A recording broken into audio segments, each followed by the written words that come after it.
From the discussions of the central bank rate cuts to steady recovery in tourist arrivals, we bring you the latest economic updates from the month of May 2023. Hi, I'm Nithni Fernando and welcome back to the First Capital Economic Watch.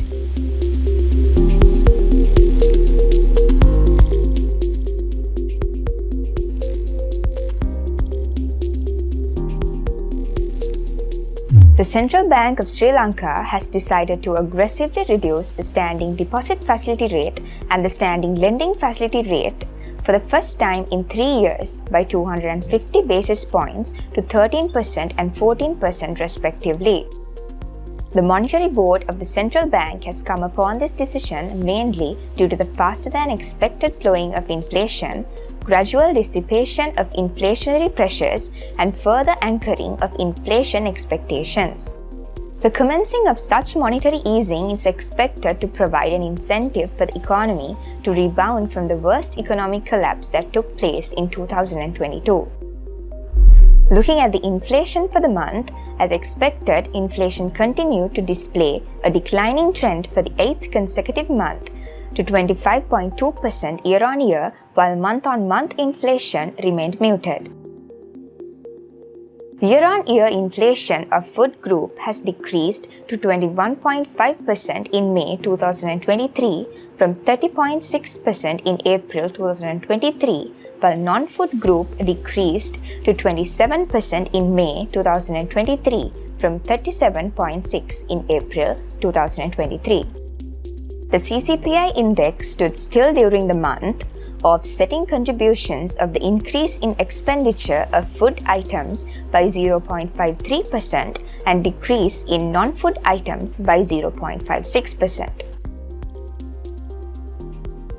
Analyzing the month-on-month inflation in food items, sea fish, vegetables, sugar, ginger, and chicken significantly contributed to the increase. Meanwhile, non-food price decrease was mainly aided by housing, water, electric, gas and other fuels, restaurants and hotels, furnishing, household equipment and routine household maintenance, and clothing and footwear. Looking at the NCPI for April 2023, NCPI for April was recorded at 33.6% year-on-year compared to 49.2% in March 2023. Moving on to M2B and credit growth, private sector credit further contracted by LKR 43.2 billion in April 2023 due to the higher lending rates and conservative lending stance adopted by banks and NBFIs, while state credit reflected a net borrowing of LKR 60 billion. On a year-on-year basis, state and private credit together recorded a decrease of 8.29%, and on month-on-month basis, it is a drop of 0.6%. Foreign reserves increased by $722 million to $3.5 billion in May 2023 to a 21-month high. Meanwhile, market liquidity displayed volatility and turned negative during the month of May 2023.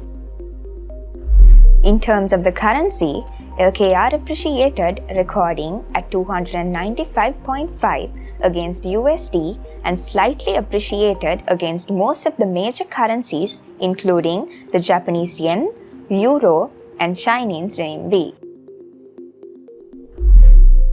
In terms of the government securities, there were 1.3 trillion worth of maturities during May 2023 and new issues through auctions worth of 726 billion, creating a deficit of 533 billion. The secondary market initiated its activities with lingering selling pressure, which resulted in the yield curve to stretch high on the back of surrounding uncertainties over domestic debt restructuring strategies.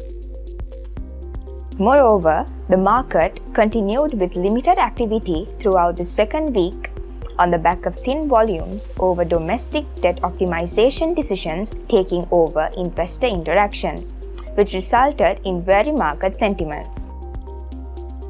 However, towards the third week and the latter part of the month, buying interest was restored as the yield curve dived down over revitalized buying interest mainly on the short to mid tenors. 2025 maturity budged lower by 60 basis points, whilst 3-month and 6-month maturities gained over 20 basis points. A dip of more than 50 basis points were recorded in long-term tenors as the month ended. Moving on to the finance sector rate movements, AWPR decreased to 20.81% in May 2023 from 21.03% in April 2023.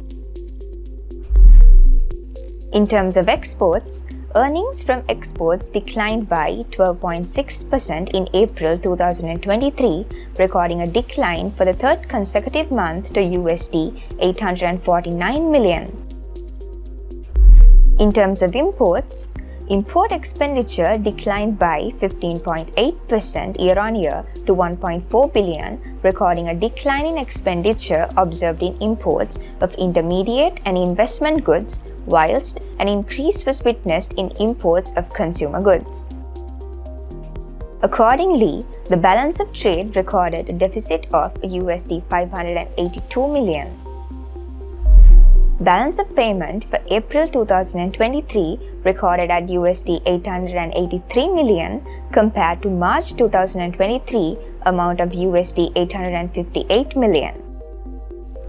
The total number of tourist arrivals to Sri Lanka was recorded at 83,309, displaying an increase of 175.8% year-on-year, aided by factors such as improved socio-economic conditions, continuous enhancement of air connectivity, followed by China's recent reopening and the strong pent-up demand.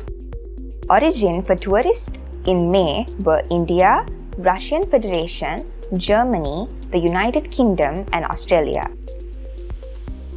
Finally, moving on to the global market, a positive sentiment persisted as most major indices were seen recovering during the month.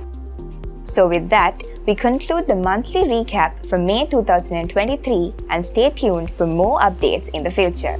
Thank you.